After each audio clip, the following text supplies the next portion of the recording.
Greetings, my fellow freedom lovers and sovereign thinkers. This is LL3's newest podcast. My name is Craig, transmitting from the beautiful swampy mangroves of South Florida. And today's date, Monday, June 29th, 2015. Oh yeah, typical warm day in South Florida. Gig butt season, we call it. Where it means like if you sweat between your legs, you feel like getting a rash. It's like a chafe. So we call it gig butt season if you're a stagehand. So a couple of my friends, protesters and ralliers, had that issue. And I'm like, you got gig butt, didn't know what the hell I was talking about. However, they figure it out. I just gave them the clarified, and they all started laughing.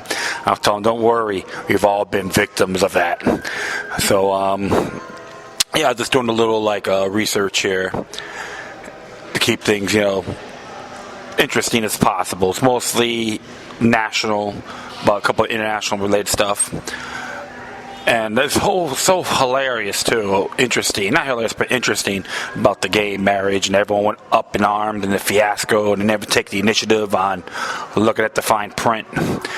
So you always gotta look at their so-called opinions and how deep it goes. It may sound dandy on headline news, but people need to take the initiative on looking through the fine lines, the grapevines, the fine print, because people can be easily bamboozled when you don't pay attention. And there's nothing against the community that supports same-sex marriage. I have my personal views, but I cannot force it on anyone else, because we all have the rights as individuals. But always have to examine the fine print. Because I heard this one, unfortunately I don't know the name of the show in the back of my head, but it was on Block Talk Radio. I will post it on my Facebook, on my Spreaker page too. I know exactly where to look at, and it's very interesting. Has some explicit language, so view discretion advised, and always observe responsibly. But without all that, I'm gonna be starting it off here on the international decision making in the age of genocide, which is in Srebrenica, which happened around 1993 to 1995. This is from the National Security Archive. And so, as it reads here, Critical Oral History Conference marks 20th anniversary of Srebrenica massacre in July 1995. Eyewitnesses and policymakers gathered to discuss latest declassified evidence and draw lessons to be learned for genocide prevention. I say gun control, but I hear their point of view. Last year, the Rwanda Genocide Conference assessed international affairs to protect, spark global headlines, and dramatically expanded historical record. Conference to consider international community role in Srebrenica tragedy. But before I proceed here, I'm gonna definitely add the JPFO genocide list, whether it be a PBF or an HML website. Death by gun control to be exact. And JPFO stands for Jews for the Preservation of Firearms Ownership, which it was started by the late great Aaron Zellman. And actually, believe it or not, I have taken the initiative on talking to him one time. But that's general stuff, nothing really serious. And I could tell from his voice he was the real deal. And hopefully this organization, they may have some financial issues, but please check them out. I'll put that link on there. You can see for yourself. And they are very educational. Even when it comes to genocide and democide, victim disarmament is very dangerous. Even people like Hillary Clinton and Barack Obama and many other tyrannical buffoons, whereas the United States or the world don't want you to know. All right, I will continue on here. It actually came out here June 28th. I got this today at midnight. And as it says here, it is from the Hague, the Netherlands. The leading decision maker from more than a dozen countries will gather in The Hague from June 29th to July 1st to consider the failure of the international community to prevent the fall of the United Nations safe area of Srebrenica in July 1995, which resulted in the largest massacre in Europe since World War II. sorry about that. The convening of former officials and eyewitnesses from Europe and North America, Asia, and the United States.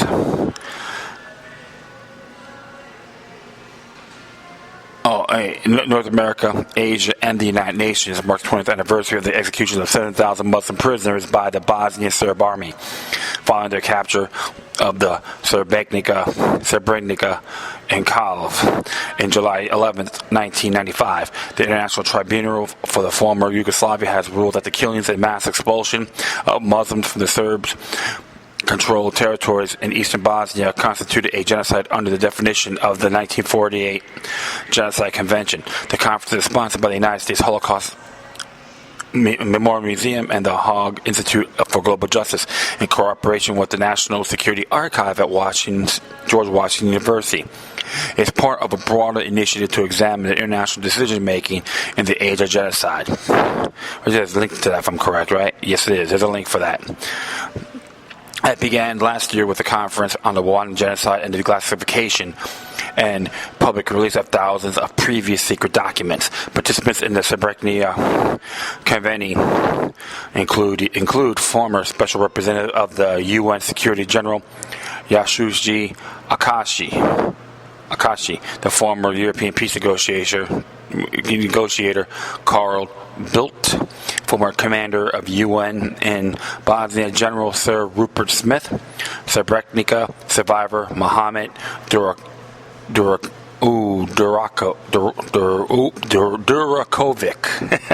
tongue twister, Durakovic, and 3 former members of the UN Security Council.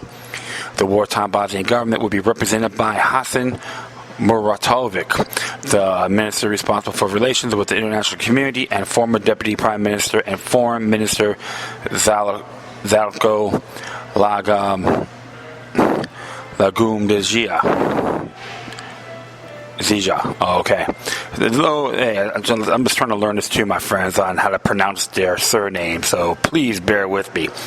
By assembling many of the key participants in the same room, we hope to get a fresh insight into the failure of the international community to prevent the defining conflict of the immediate post-Cold War era, said Cameron Hudson, director of the Simon Sejodet Center for the Prevention of Genocide at the U.S. Holocaust Memorial Museum. It is important to learn from the past in order to reduce the likelihood of similar tragedies in the future. The conference will examine the period of March 1993 to July 1995, beginning with the establishment of the so-called Srebrenica Safe Area by the UN Security Council in an attempt to protect and beleaguered Muslim population of eastern Bosnia. Declassified documents have revealed sharp differences of opinion between the diplomats in New York and the leaders of the United Nations Protection Force, peacekeeping forces, of the feasibility of the safe area concept and the resources devoted to fulfilling the mission. While these events took place 20 years ago, they have a clear modern-day relevance, said Abdidun Williams, president of the Hague Institute. Hopefully I pronounced that name right, Hague, which is hosting the conference. We are seeing the same debates about the viability of safe areas and the use of air power to protect the displaced populations play out in places like Syria and Iraq. The working sessions of the conference on June 29th and June 30th will be held behind closed doors with the goal of promoting candid conversation. An official transcript will be published following the conclusion of the conference. The transcript of last year's conference on Rwanda, along with rapporteur's report, is available at the website of the sponsoring institutions. There's a link for that. So, a couple links. So I'm going to have to really check that out too. There's like 4 links on here, which is cool. So definitely check it out. A public session will select the conference participants, including Akashi, Smith, Bildt, and former Dutch Defense Minister Joris Voorhoeve, will be held at the offices of the Hague Institute on Wednesday, July 1st from 9 to 11:30 a.m. Immediate interest in attending the session or interviewing conference participants should contact Erwin Toll of the Hague Institute or E.T.U.E.T.L TUIL at thehagueinstitute.org, or there's a phone number 317030286164. There are a limited number of time slots for the interviews. Please indicate affiliation and persons you want to interview, and if possible, narrow down topics. So anyone that is in the press, please get that out there as soon as you can, okay? The Srebrenica Documentation Initiative is being led by the National Security Archive, a Washington, D.C. non-based non-governmental organization that has pushed for the classification of official documents on subjects ranging from the Cuban Missile Crisis to the Rwanda Genocide.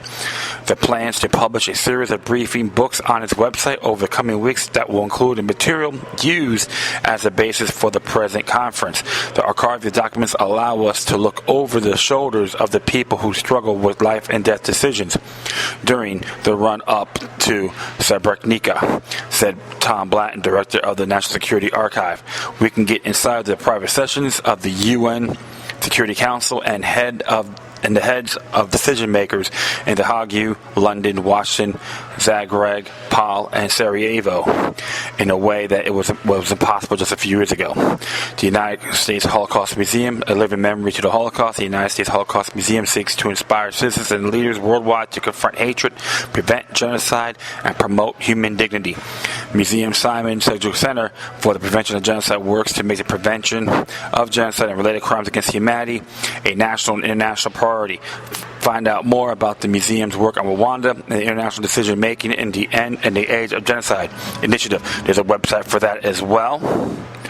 So, and right here, the Hague Institute of Global Justice. The Hague Institute of Global Justice is an independent, nonpartisan organization established in 2011 by the city of Hague and the key Hague-based organization with support from the Dutch government to conduct interdisciplinary policy relevant research, develop practitioner tools, and convene experts, practitioners, and policy makings to facilitate knowledge sharing, to contribute to and further strengthen the global framework for preventing and resolving conflict and promoting international peace. Visit the Hague Institute for Global Justice.org. The National Security Archive. National Security Archive, founded in 1995 by historians and journalists, and based since 1995 at the George Washington University, opens governments at home and abroad by using and advocating freedom of information laws, challenging unnecessary national security secrecy, and analyzing and publishing former secrets, supported by donations from foundations and individuals and by library subscriptions. The archive has published more than 1 million pages of primary sources through ProQuest and the award-winning website, which is nsarchive.gwu.edu. So it's mostly like an announcement on here. They're going to hopefully resolve all this what's going to be going on. And I know that that area of Serbia, the Bosnia Serbia area, or Srebrenica, they've been have conflicts here for at least a good 500-600 years. And a lot of stuff people really have to question is, why does it have to be this way? I can say this too, based on a lot of cases of genocide and democide. When you take away the firearms from non-combatant individuals, it is a one big control grid the tyrannical government has over the people. It's been going, like the 20th century, they say about roughly 170 million people died from hands of governments that gone bad on the genocidal level. Plus a democidal level is around a little over 270 million in the 20th century alone. However, I am going to add that link about how gun control and genocide goes hand in hand. I am going to add that link to that as well. But hopefully, it'll be interesting that we'll see how far this goes, and after the decision, there'll be a transcript on this as well. And I will try to take the initiative on checking it out and make my own viewpoints if possible. I cannot guarantee. Plus, if anyone else can send me this stuff, I'll give you all the information on my before my show ends on this episode, and it's really important because how all this could be prevented. You're going to have experts in the UN, and one thing about the United Nations, they are very anti-self-defense, and so is Amnesty International. They don't want to see honorable people have arms to defend themselves against tyranny. And that's where I'm very critical with those two organizations. And it doesn't mean they're always wrong, but that one there, I have to say they're dead wrong. And I do strongly oppose that their ideology in that particular subject just aforementioned. And we're just going to keep our fingers crossed and make sure it has to be accurate as possible. So I'm going to be ending on that. So the next thing here is interesting. From the Baltimore Sun, it looks like they're trying to go for this whole Confederate flag banning debacle. And I just find this pretty damn ludicrous in good faith, because how I've been saying before, this whole Confederate flag thing is a total distraction. Because if you look at the TPP, which I am going to address that later on. But let's just read what it has to say here. And it says here, Antietam, other parks stop selling items with Confederate flags. With the Confederate flag. It was written by Srebrenica, and it came out actually a while back, about 4 days ago, the 25th of June. Workers at the Antietam National Battlefield took Confederate flags, T-shirts, and magnets off gift shops shelves Thursday as the National Park Service announced plan to stop selling more items than the increasingly controversial bill. Park Service's officials said they would stop standalone depictions of the familiar battle flag, which has 13 white stars on a blue X over a red field. They say educational items such as books, exhibits, and media showing reenactments and interpretive programs may use images of the battle flag in a historical context as long as they cannot be physically detached. Oh, good grief, run to the hills. We strive to tell the complete story of America, National Park Service Director Jonathan B. Jarvis said in a statement. All sale items in parks are evaluated based on educational value and their connection to the park. Any standalone depictions of the Confederate flags have no place in the park stores. For the Antietam National Battlefield in Sharpsburg, that meant handheld flags and other gift items. The shelves Thursday morning, but books and educational CDs embossed with the flag remained available. Megan Berry, the Antietam Battlefield gift shop manager, said very few items were removed, but customers might miss those products. I'm sure at this point someone will say the battle flag should come back, but we'll see how that comes, she said. Visitors hear the side of their answers on both sides. They might want to have mementos and souvenirs for that family. The flag was flown in the battle by Confederate troops during the Civil War and adopted by white supremacist groups in the 20th century, has come more under scrutiny since the shooting deaths last week of 9 black church members in Charleston, South Carolina. The suspected shooter, Dylan Roof, appears in a photograph online with the flag in one hand with a gun in the other. He has been charged with 9 counts of murder and what authorities are describing as a hate crime. It says here, Walmart, Amazon, eBay, and Sears said all week they would stop selling merchandise bearing the flag. A U.S. major flag maker said it would stop manufacturing and selling the flag, and several southern states have revived long-running debates about taking down the flag from government buildings.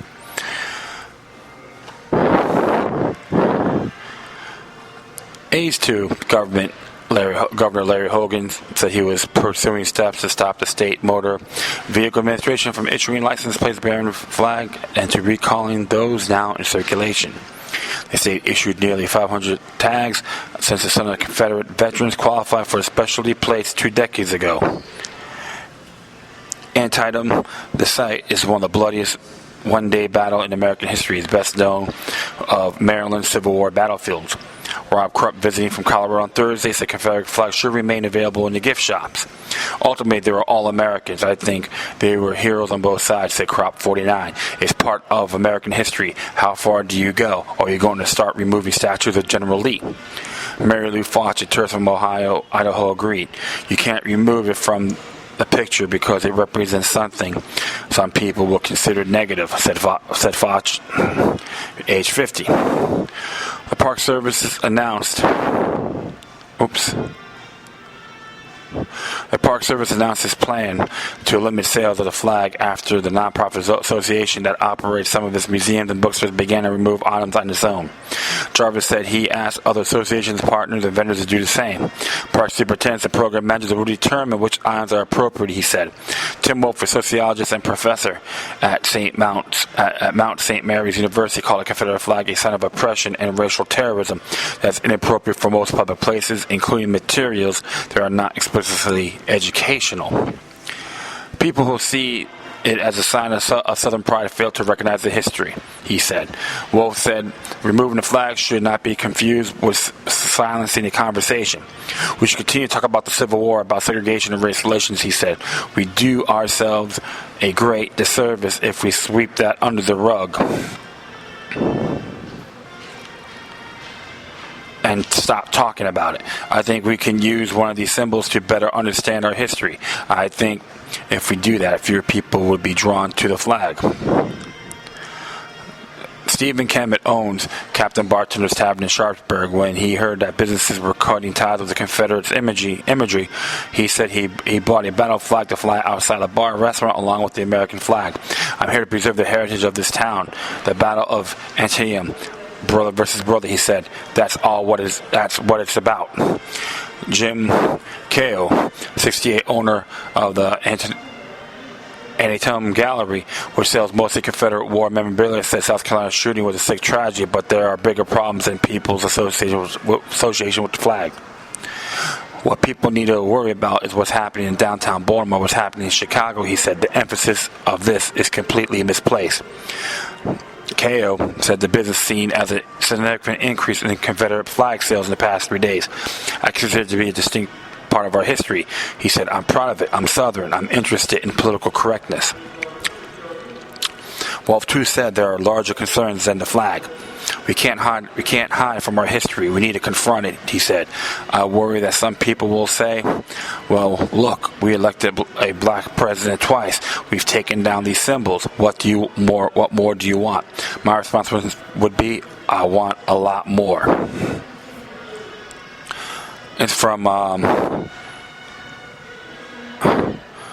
J.K. Henderson from the Baltimore Sun. So, yes, I just find that sometimes a lot of exploitation was happening.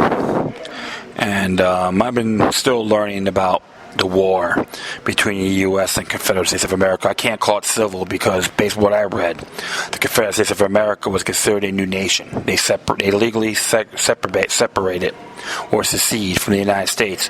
Political differences, economics, states' rights.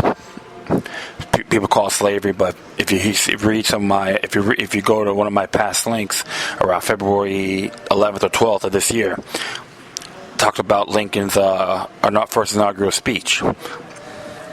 He never really cared about the slaves, freeing the slaves, and it's from his own words, his own writings. And plus, people gotta know more than just the oppression. Did the Confederate States of America have rough edges? Absolutely. I'm not going to argue with that at all. But even the United States had their own slaves as well, including the state of Kansas. They had slaves, and they represent the North. Something to really think about. Just look it up. You can look it up yourselves. Plus, when I see people on Facebook talking smack about the Confederate flag, they try to have the white flag and say, "Oh, it's done. Deal with it." To the Southerners, and try to use and try to ridicule one another, which I find it completely unacceptable. People gotta start doing their homework. If the same people that believe that the Confederate flag was racist is the same Dinkleberries that said wore a T-shirt with the Confederate flag saying it's a little white thing you don't understand. Folks like that, they need a good attitude adjustment because their ignorance hurts everybody. One thing I know for sure, There are many people that were Jewish, fought for the Confederacy, Africans that fought for the Confederacy, Mexicans that fought for Confederacy in the state of Texas. So how is that little white thing you don't understand? That's completely irrelevant. Now I'm a Northerner, for goodness sakes. I'm originally from Brooklyn, New York. And I took the initiative on doing my homework a little bit more. I've always been real fascinated with the whole Civil War conflict, because whoever wins the war writes what they want, make it beneficial for them. Is not 100% accurate. This is why I tell everyone, always do your research. Never rely on government schools or private schools to teach you. You gotta go further, because everyone has an opportunity to really enhance themselves when it comes to knowledge and vital information. So I'm gonna be talking about that, about speaking of Confederacy. This next item here, I'm gonna add it to my link. And so on came out, the Jewish Magazine to be exact. I think it was a 2007 edition, and this one's called Jewish Confederates. And it is done by Gary Aries. And it says here, the Jewish people historically want their history told as accurately as possible. It amazes me that we want to distance themselves from the past that was honorable, a past that was good to them, and one in which they were accepted as equals. Most Jewish Confederate descendants now join with the politically correct in denouncing their forefathers of the Southland of America, the Confederate States of America. I believe that one of the largest ethnic groups to serve the Confederate States of America were first and second and third generation Jews. Jews has lived in Charleston, South Carolina since 1695, and by 1800, the largest Jewish community in America lived in Charleston, South Carolina. In fact, the oldest synagogue in America, KK, at Beth Elohim, was founded in Charleston. By 1861, a third of all Jews in America lived in Louisiana. Some say more than 10,000 Jews fought for the Confederacy, with 2,000 of them being officers or in the Confederate government. Others say that only 6,000 Jews served in the Union Army, and as few as 2,000 Jews in the Confederacy. I believe the number of Jews in the Confederacy was more likely between 6,000 to 10,000. I believe that to be more likely because the Jewish population prospered more in the South, and the South was more tolerant to religion than in the North. Take today, no one knows how many of South's Jews have Confederate ancestry. Probably 10,000 of just a land of 100,000 Jews. Here is an account we should look from the Joseph Goldsmith in reference to numbers in the Confederate Army. He was connected to the war from start to finish. He was close to the War and Navy's Department and the Confederate government as a contractor for sidearms and accoutrements. Joseph Goldsmith was known as a Jewish Confederate chaplain. Before the fall festivals of the Jewish observance in 1864, he went to Richmond and met with an old friend, Mr. M.J. Michael Bagger. Joseph Goldsmith writes in a letter in 1864, there are rights around here, and in our army and our other armies, many Jewish soldiers who would like to keep Rosh Hashanah, especially Yom Kippur, according to our law and ritual. I'm trying to get a furlough for these soldiers over these holy days, but do not know how to go about it. Here is a petition to the Secretary of War. You know him well. Will you present it? Or will you go with me to introduce me? Or will you go to get Mr. Benjamin to recommend it? I informed Mr. Michael Bagger that as far as Mr. Benjamin was concerned, it did come within the scope of his special office, that if his recommendation was needed, I could pledge it, and that the whole matter was for Mr. Seddon to decide. The next morning, Mr. Michael Bagger and Mr. Goldsmith met with Mr. Seddon. His reply to the petition of Mr. Goldsmith: well, gentlemen, as far as I'm concerned, I will give my consent, but refer the matter to the Adjutant and Inspector General. Wherever he does, I will sanction. He thereupon wrote. his endorsement on the petition. Mr. Michael Bacher and I took it up to General Cooper, who, like Mr. Seddon, received us kindly and with great interest discussed with the proposition with us. He would gladly, he said, grant the furloughs. But gentlemen, he added, look, we have here a roster of all our soldiers, and we know as far as possible from their names how many of them belong to your religious denomination, and astonishing as it what we count, about 10,000 to 12,000 Jews who are serving in our army. Now, should I grant the furloughs you request, you readily see that for the time being it will perhaps disintegrate entire commands in the field and might work to a bad effect. Besides, the commander of the different army corps should certainly be consulted. On the whole, it would be impracticable, as you, Mr. Goldsmith, will readily acknowledge the fact. He pleasantly added, will you admit that if your forefathers had fought Titus on the Sabbath day under the siege of Jerusalem, they most certainly would have beaten him? You see, therefore, I cannot conscientiously grant your request.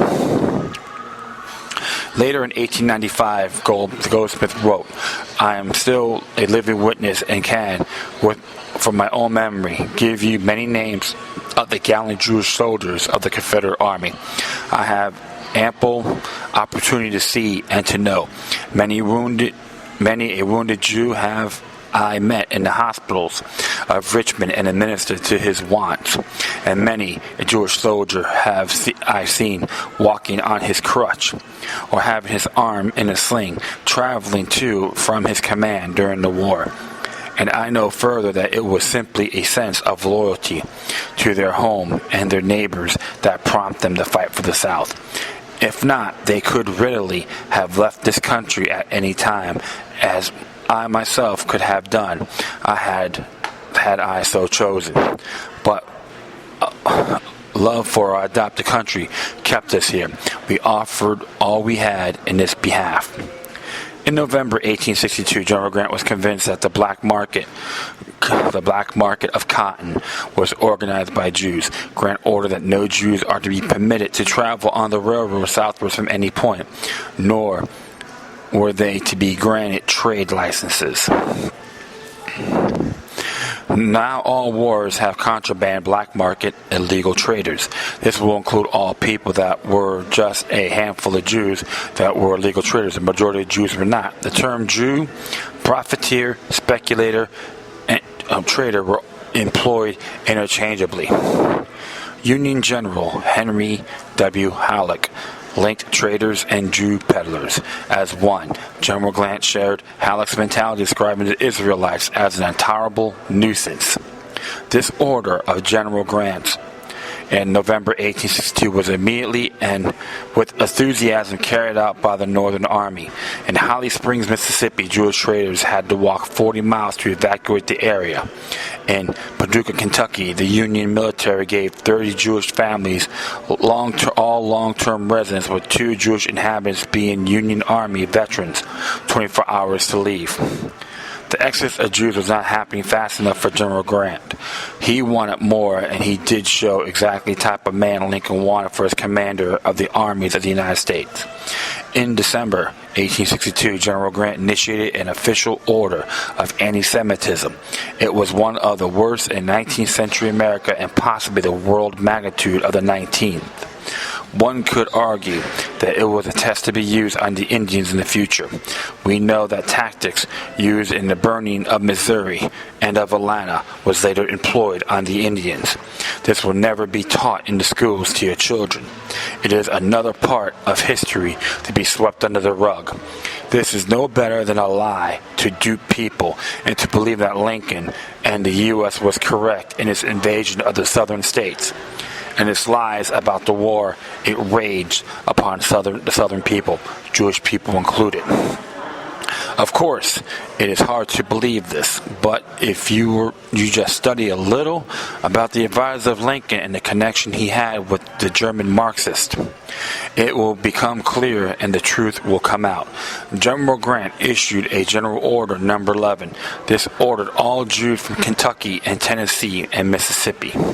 The order said, the Jews as a class violating every regulation of trade and establishment by the Treasury Department and also department orders are hereby expelled from the Department of the Tennessee and Administrative District of the Union Army of Occupation composed of Kentucky, Tennessee, and Mississippi within 24 hours from the receipt of this order. Post commanders will see to it that all of this class of people be furnished passes and required to leave, and any unreturning after such notification will be arrested and be held in confinement until an opportunity occurs of sending them out as prisoners unless furnished with permit from headquarters. No passes will be given these people to visit headquarters for the purpose of making personal application of trade permits.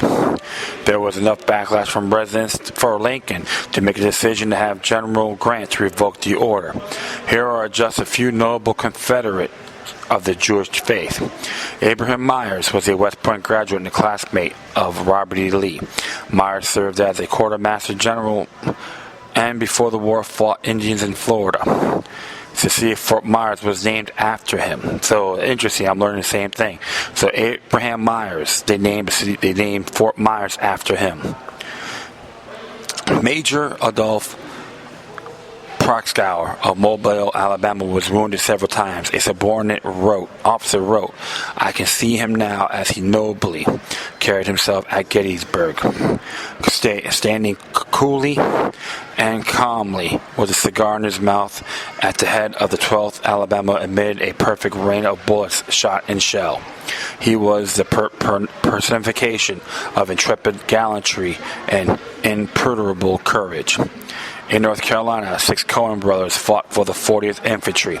The first Confederate of Jewish faith was killed in the war was Albert Lorries Moses of Charlotte, North Carolina. All Jewish companies reported to the fray from Macon and Savannah, Georgia. In Louisiana, 3 Jews reached the rank of colonel. They were S.M. Hymans, Edwin Conchidit, and Ira Moses. Moses Jacob Ezekiel of Richmond fought in Newmarket with his fellow cadet from VMI.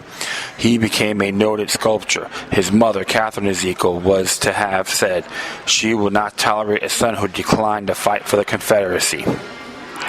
Ezekiel wrote in his memoirs, we are not fighting for the preparation of slavery, but the principles of states' rights and free trade, and in defense of our homes, which are being ruthlessly invaded.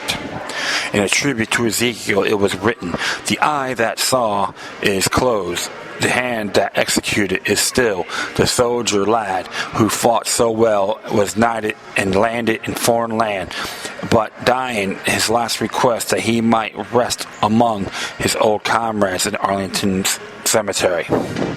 Simon Borak, a Prussian immigrant, settled in Camden, South Carolina. He received the degree from Medical College of Virginia and entered the war as a physician in the 3rd South Carolina Battalion. He was at battle of 2nd Manassas. He became the Surgeon General of the Confederacy. The most famous Southern Jew in that era was Judah Benjamin.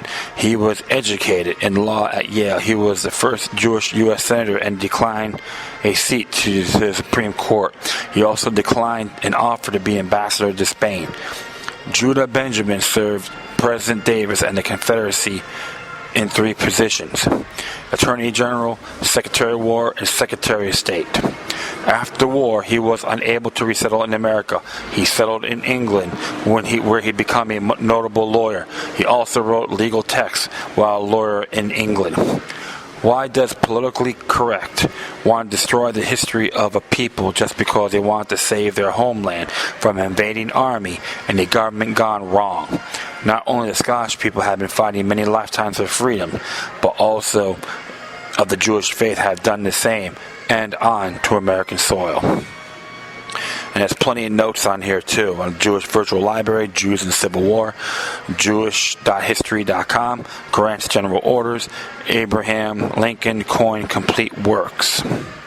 This is very interesting, and that's why when I hear about they try to compare the Confederate flag to the Nazis, that is inapplicable, null and void.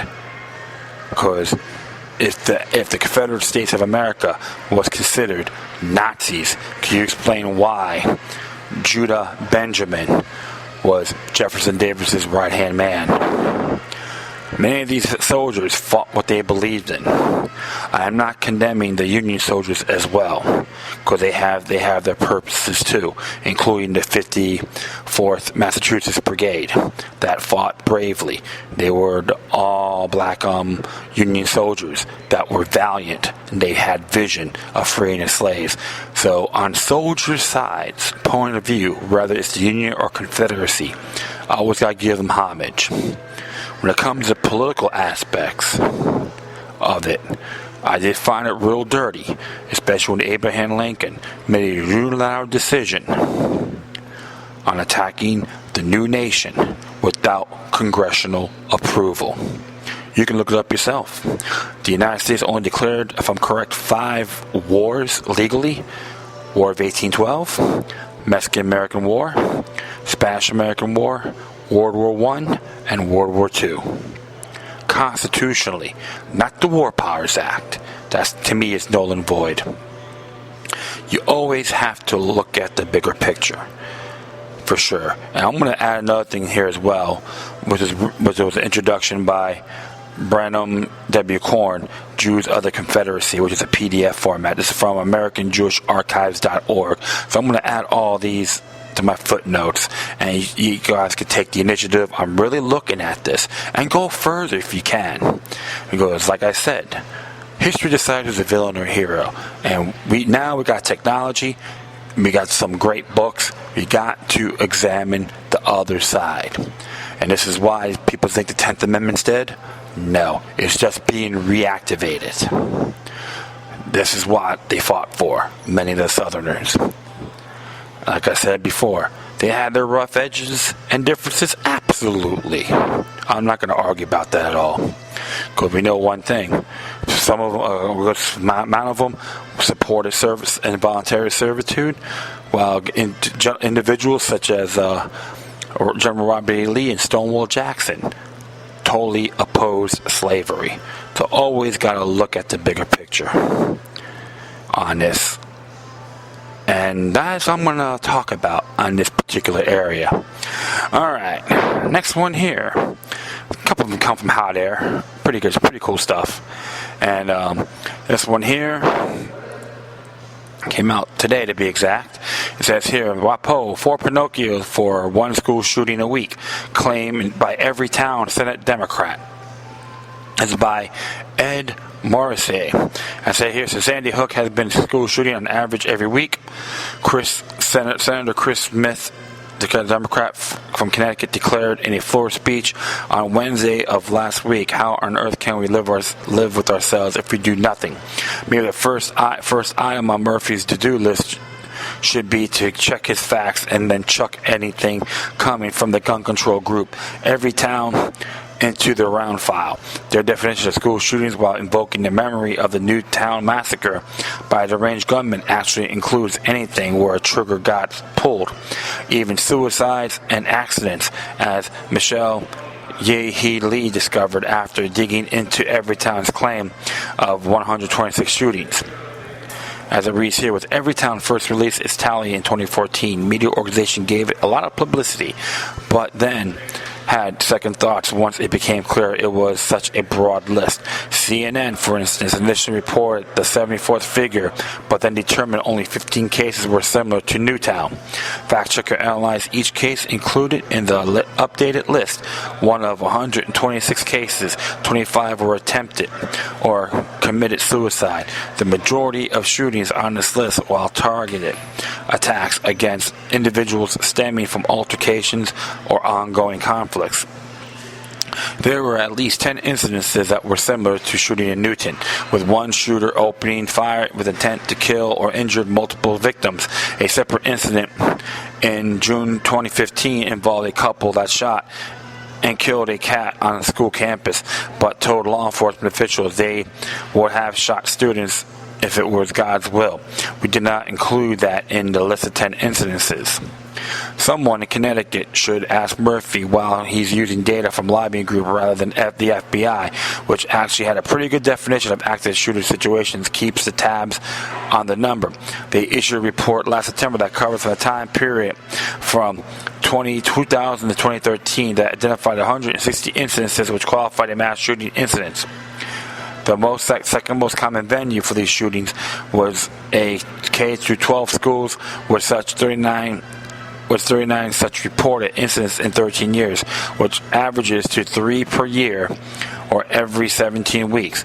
That's still too high, but it raises questions as to why K-12 schools get targeted, with one potential answer being particularly vulnerability of those closed campuses. No police patrols, no armed guards, no barriers for mass murderer to complete his plan. The most common venue, commerce areas open for pedestrian traffic, malls, many of which insist that their customers refrain from carrying firearms as personal protection. So how did Everytown get 126? They included incidences such as one in which a student at a community college accidentally shot himself in the leg while trying to upload his pistol so that he could be stored in his car. Another involved the murder of 2 janitors by a co-worker who had been feuding with them. A kindergartner brought a gun to school in his backpack, and it went off. Suicides were included even though they didn't involve any other victims except the perpetrator, and so on. It's quite a display of intellectual dishonesty, demagoguery, and exploitation. It's also pretty good display of idiocy from Senator Murphy, too. Leaves notes that this list had already been largely debunked by national media quite a while ago, while it's a contributing factor to her decision to give Murphy a full four Pinocchios. Sounds like Charles Schumer fan, right? Lawmakers have a responsibility to check out the facts and the reports they use, especially ones that come from advocacy groups. If they are aware there are definitions that are disputed or that are defined in other ways depending on who uses them, is this incumbent on lawmakers to clarify exactly what they are talking about and not misled in public. In particular, lawmakers should rely more on official government statistics such from the FBI rather than misleading metrics cobbled together by interest groups. Waver between 3 and 4 Pinocchios, but there's a definition of school shooting that was widely disputed a year ago. Lawmakers need to present information, especially for such a controversial topic as gun control, in a clear, responsible, and accurate way. Murphy's failure to do so tipped the rating to 4. Too bad the scale doesn't run to 5. Addendum. This, unlike the AP's fact check of Jeb Bush's contention that U.S. GDP should grow at 4% clip, actual fact checks. And I gotta say, he's absolutely correct. And what's funny about Senator Chris Murphy, about Sandy Hook, you can take that link, go to FBI's link, okay, FBI.com, and look under UCR, which stands for Uniform Crime Reports. In the year 2012, in the state of Connecticut, there was no reports of murder in Newton in the year 2012, and Sandy Hook happened around December of 2012. So how come that wasn't registered? Something to think about, my friends. And I call people out. I told you Sandy Hook to fight gun control. I throw that at them with the link. They can't not argue with it. If they ramble and call you names, you won. They lost. And this is how I have to look at this.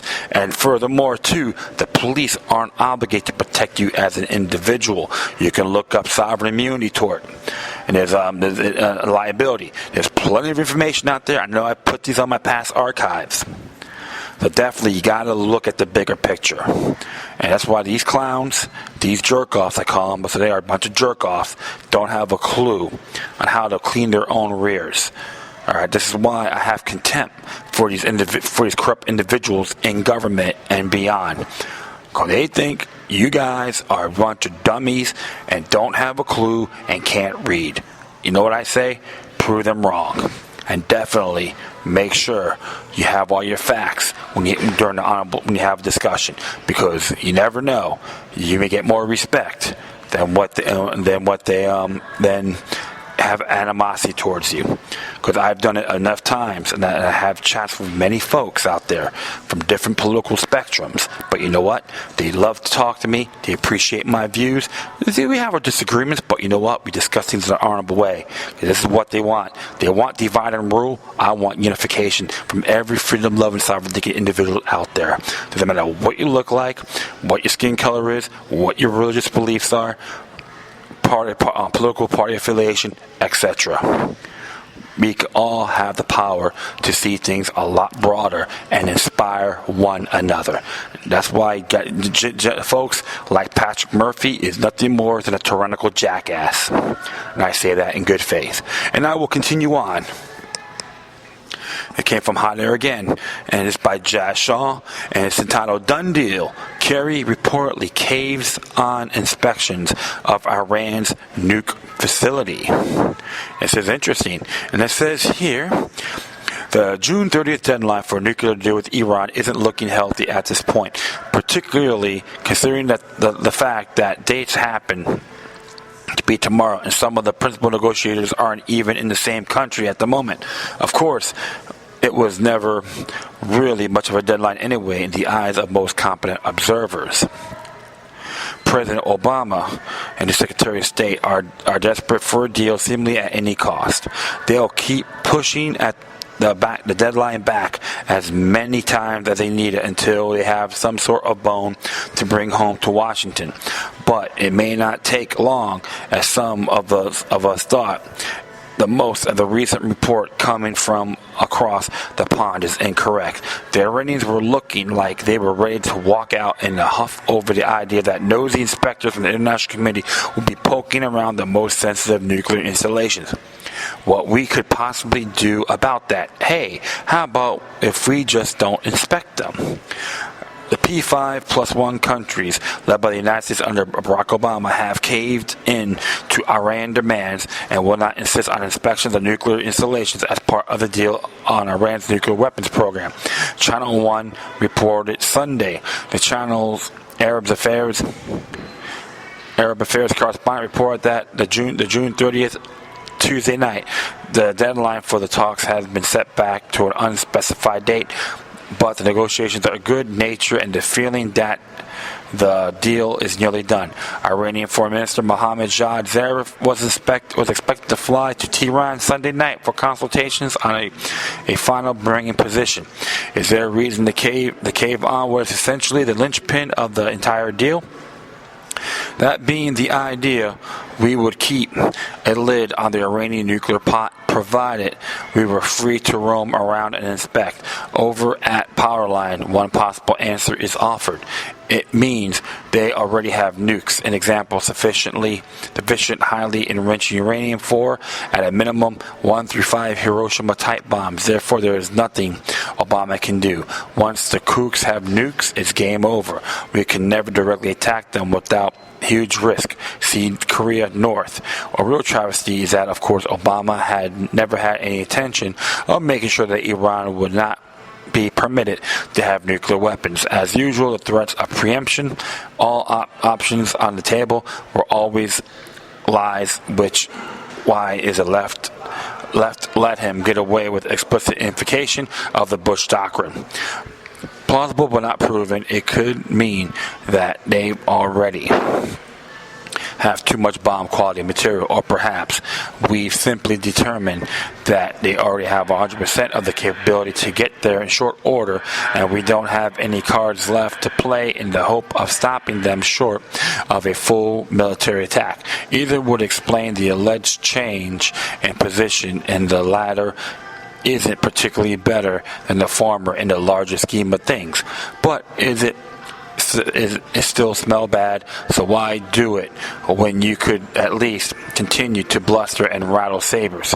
Relying on a little more than Occam's razor here, the most obvious answer can be summed in one word: legacy.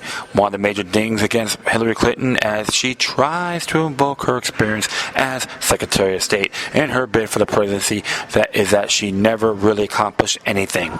John Kerry doesn't want to walk away from this gig with a similarly empty bag, so gaining signature to some sort of deal is critical to him personally.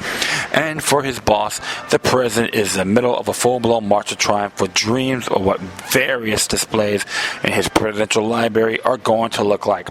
The bronze statue dedicated to Obamacare and gay marriage are already being carved, but he could use big foreign policy one to complete the set. He started out the presidency promising to heal the world by mending America's tarnished reputation as a bully. One moment. For 6 years, he's been extending hands from around the globe, waiting for some folks to unclench his fist, and repeatedly gotten a punch in the nose for his efforts. There has been no progress in North Korea. China is thumbing their nose at us militarily, and Russia is. Well, the less said that the better right now. Iran is probably Obama's last shot in cementing his legacy as a peacemaker and guardian of the new age global harmony. Sealing this deal is critical to that legacy. Unfortunately, it looks like he's going to have to give away the entire store to get it. Well, I have to say this for sure, respectfully. The United States of America has to stop being an empire, and I know for sure that John Kerry is a member of the Council of Foreign Relations. I think it was so. The whole thing is you got to tell Iran not to make sure you don't have nuclear weapons. Well, how come Israel has them and many other countries has them as well? And there are quote allies and friends. There's always going to be differences. And I know, too, Iran's trying to have nuclear energy to be self-contained as well. And, of course, if you look at Operation Ajax, that's why Iran had battles with us in the past. This is almost 1979 with the Iranian Revolution, with the Shah, when the overthrow of the Shah by Ayatollah Khomeini. But if you're going to go around and just harass Iran about your nuclear weapons program, and all these people, we're going to attack Iran, we're going to bomb them. You know what? I can see them do it themselves with that speak. You see how tough some of these people are. But one thing for sure, let's respect the people politically. They got to respect one another. I know the people within the United States and Iran are fed up with all the debacle and control game. And so it's just one of those things I just shake my head, And Hillary Clinton, she didn't accomplish a damn thing either. So I don't know why people still want her to be president. She just blown smoke up your rectums 100% if you still believe that hype. So, like I said, they don't want to. If they're gonna cave on inspections, I'm not surprised at all. Well, that's enough of that. I was ranting on here. All right, next one. This came from Brisbane Times. This is from Australia, and it came out a few days ago. It says here TPP could force Australia to American-style health system. Deborah Gleeson and Ruth Lobert. And it says here, 5 Australians would see America's healthcare system as one we choose to emulate, but obligations we require via Trans-Pacific Partnership Agreement could drive us inexorably towards the U.S. model. And the U.S. Congress granted President Obama's fast-track negotiating authority to the conclusion that TPP is now in sight. Talk about fascistic healthcare. If the U.S. healthcare costs more per person than anywhere else in the world, in 2013 it accounted more than 70% of the GDP, close to Australia's 9%, and America spent staggering $5,149 U.S. more per person than Australia, more than twice per capita expenditure. Spending a lot doesn't always deliver results. In the U.S., many health dollars are wasted on the administrative overheads that come with multiple for-profit insurance providers or on unnecessary high-tech diagnostics and treatments. They bolster the bottom lines of manufacturers, insurers, physicians, and hospitals, and with virtually no constraints on prices and high pocket costs for patients are the norm. Paying a lot of money doesn't mean access to better care either. Despite the tremendous expenditure, there are massive inequalities in access to healthcare services in the U.S. While the number of Americans without health insurance has significantly declined in the advent of Obamacare, as many as 30 million people remained uninsured. In fact, the values of driving U.S. healthcare seem to be the very antithesis of those that underpin ours. Australians see universal access to healthcare as being fundamentally important regardless of a person's ability to pay. The community's resounding rejection of the government's plan to introduce co-payments for GP services shows how firmly Australians remain wedded to this principle. So how could the TPP put these values at risk and drive us towards higher cost, lower equity system? President Obama makes no secret of the fact he sees the TPP as means for Americans to write the rules for global trade. The TPP is about far more than trade in goods and services. Modern trade agreements encroach on many aspects of healthcare, from access to medicines, the role of the private sector in health financing provision, and the capacity of governments to protect public health care. The U.S. has largely set the agenda for the TPP negotiations, tabling proposals often based on U.S. current law. These are shaped by the lobbying of big business and closely reflect its interests. As a result, the TPP may be viewed as a vehicle to export not only U.S. policies, but also U.S. values, transplanting them into other countries in ways that favor the interests of transitional corporations.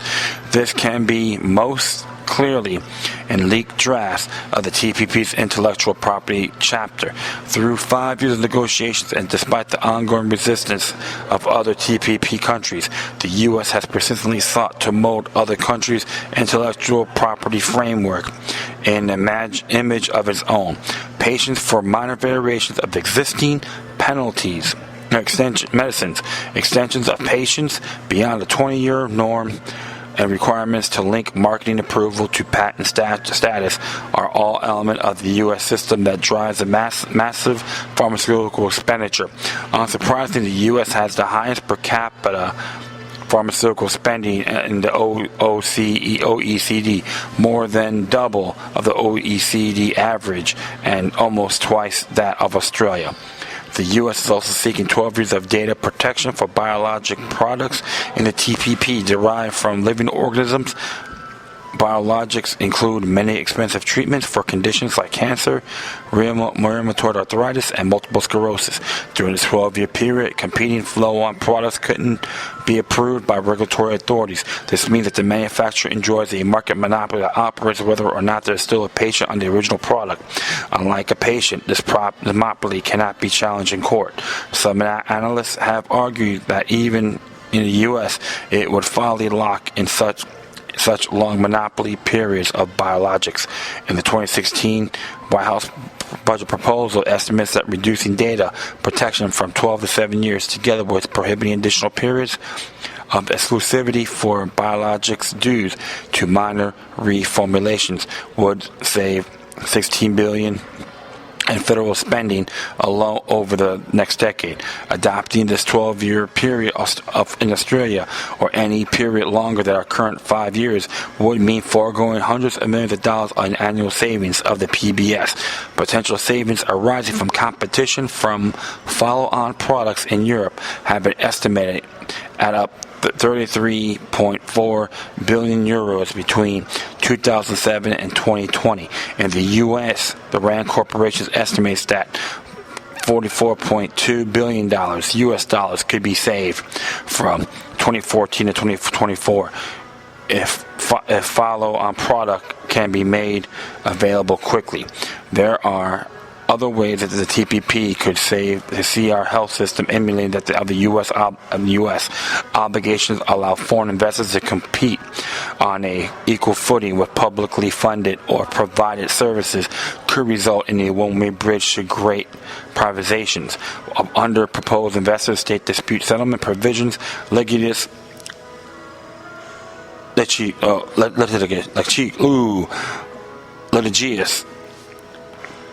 U.S. corporations could sue over example policies designed to promote affordable access to health care to protect public health. Now that Congress has granted fast-track authority to President Obama, our politicians would do well to pause and reconsider the consequences of signing up to the TPP and its U.S.-driven agenda.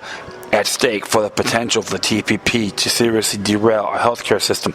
Once derailed, getting back on track that reflects the values and priorities of Australian voters rather than transitional corporations may not be possible. Deborah Gleason is a lecturer in the School of Psychology and Public Health at La Trobe University. Her research focuses on international trade agreements and their impact on health care and public health policy. Dr. Ruth Luber is a Deputy Director of Pharmaceutical Policy and Strategy at Management Services for Health in Arlington, Virginia, and an adjunct professor in the Department of Health Policy. Milken Institute School of Public Health at George Washington University in Washington, D.C. She was a principal, medical advisor, and therapeutic good administration from 2008 to 2011. Like I say, the TPP is a road to technocracy. This is why I boldly oppose the United States, and I did let my senators know they're nothing more than technocratic butt boys to the New World Order. I sent them on it via Twitter. Alright, this is why I'm totally against this damn thing. It's nothing more than garbage. And many of you folks in here heard me in the past criticizing this platform. And furthermore, if you want to know what road to technocracy is, go watch that movie Rollerball with James Caan. That's all I gotta say. And I hope the people from Australia will tell them to stick it. And that's all I gotta say about that. So Australians, don't give up the fight. Do what you can to say no to the Trans-Pacific Partnership. Alright, finally. It's gonna be coming, came out today from the New American.com. It's entitled Texas AG Reach of Court's Opinion Stops at the Door of the First Amendment. It's by Warren Mass. Texas Attorney General Ken Paxton Schoen released a statement on June 28th offering guidance to the Texas public officials who seek to reconcile adhering to their religious beliefs with upholding law following the Supreme Court's decision Obergefell versus Hodges, mandating recognition of the same-sex marriage in all 50 states.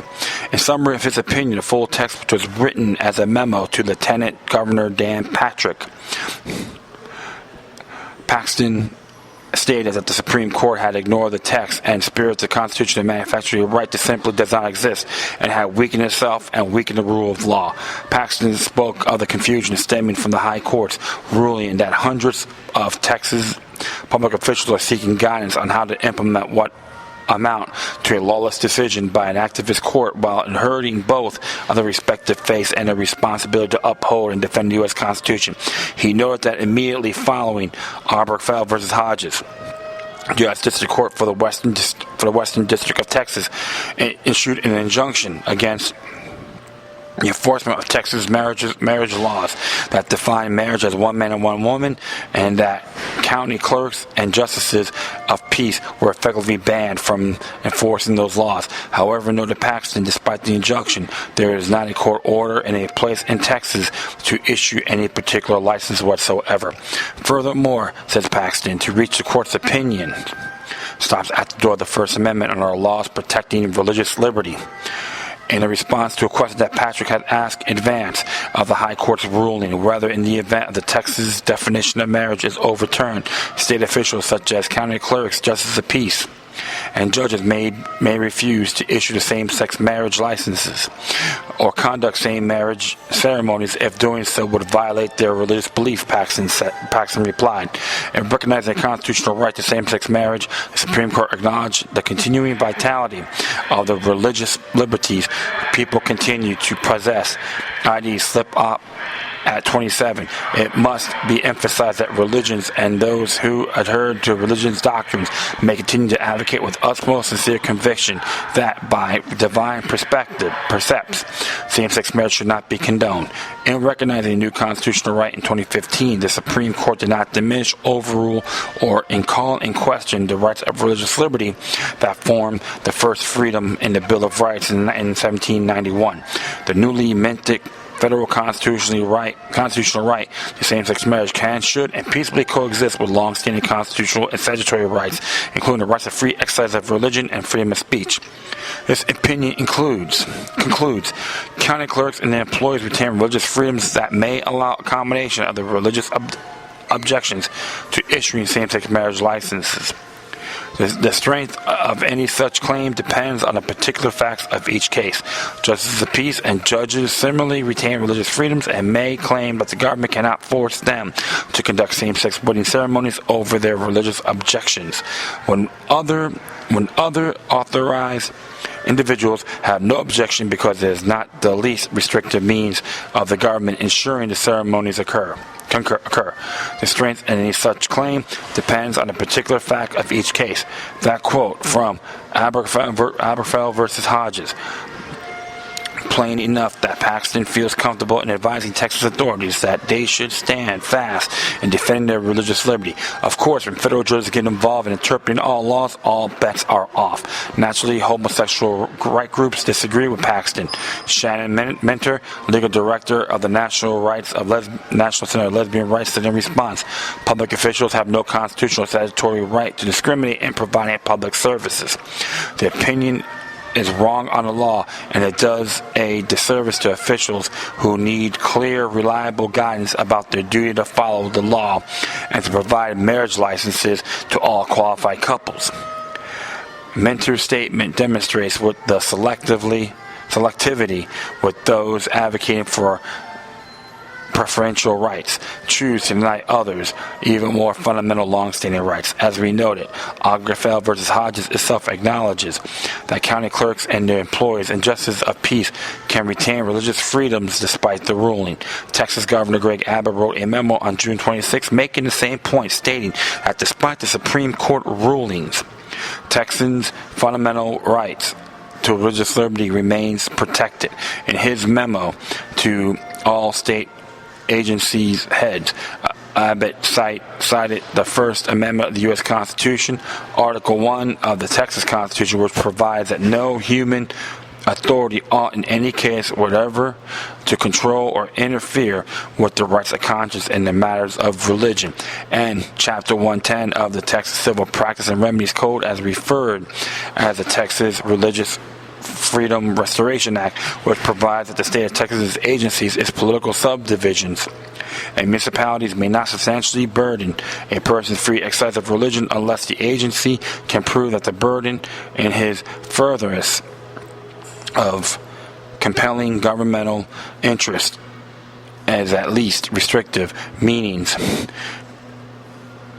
of furthering that interest. Abbott wrote in his memo, Texans of all faiths must be absolutely secure in the knowledge of their religious freedom is beyond the reach of government. Renewing and reinforcing that promise is all the more important in the light of the Supreme Court's decision in Obergefell versus Hodges. Again, beside the First Amendment, Article 1 of the Texas Constitution and the Texas Religious Freedom Restoration Act, Abbott ordered that all agency heads should ensure that no one acting on behalf of their agency takes an adverse action against any person as defined in Chapter 311 of the Texas Government Code account of the person's act or refusal that is substantial, motivated by sincere religious beliefs. belief. Before Ehrlichfeld versus Hodges, 14 states prohibited same-sex marriage. It remains to be seen if the governors and attorneys in general in those states will defend the religious freedom of their citizens as vigorously as General Abbott and Attorney General Paxton. This is going to be an interesting battle, and even their state constitution says the same thing, the religious liberty. So the state of Texas has that right. You cannot force people to do these certain practices like same-sex marriage. And like I said, I'm not here to crucify it. We all got to be responsible for our own actions. But you got consenting adults, so be it. But the only thing about licenses is considered to be a privilege, not an actual right. You have to ask permission. I'll tell you this. You know who could really benefit same-sex marriage ceremonies? Ask any Church of Satan member on that. Something to think about. And like I said, it's not supporting it, but I read the Satanic Bible years ago. And,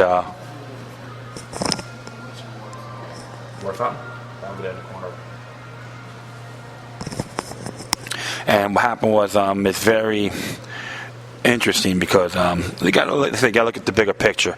And like I said, if people don't want to perform these ceremonies based on their religious views, they have that right. People want to do it, so be it. That's what freedom of choice is all about. This is why I brought up the Church of Satan for an example. Okay, or like in Florida, how they call the Sunshine Cathedral. You can get married there. So just giving you guys a couple of examples, but that's how I see it, all in good faith, rights of individuals. But if you're going to force people to do this, then it gets very treacherous. People are going to be discriminated one way or the other. I see it all the time. It's a damn shame, but sometimes you have to look at the bigger picture too. Like I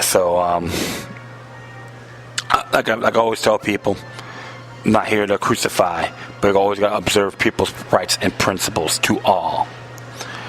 And that is really it. I'm going to add a video link about the reason why Princess Diana was assassinated. Ex-MI agent testifies. I'm going to add that. I'm not going to make it do a story on it, but I'm going to add that link just to see, make you guys think about it. I am pretty damn convinced that Princess Diana was assassinated. Not died in a car accident, but she got taken out deliberately. But you can make your own decisions. Take this, but examine that for sure, okay? Well, that is all now for my friends. Thanks for listening. Plus, feel free to download and share this throughout your social media network. If you have any questions, recommendations, love letters, hate letters, compliments, criticisms, or if you're going to send something interesting to me, please use it with decorum. You can hit me on Facebook, Twitter, Google+, Spreaker, and send your comments to iHeartRadio. Or you can email me at LokiLuck3, which is the number 3 altogether, at gmail.com. Once again, thanks for your time. Plus, always remember that demoniac resistance is healthy for the soul and can liberate humanity. Until next time, take care of yourselves. Keep on spreading the love, and may your guardian spirits be with you.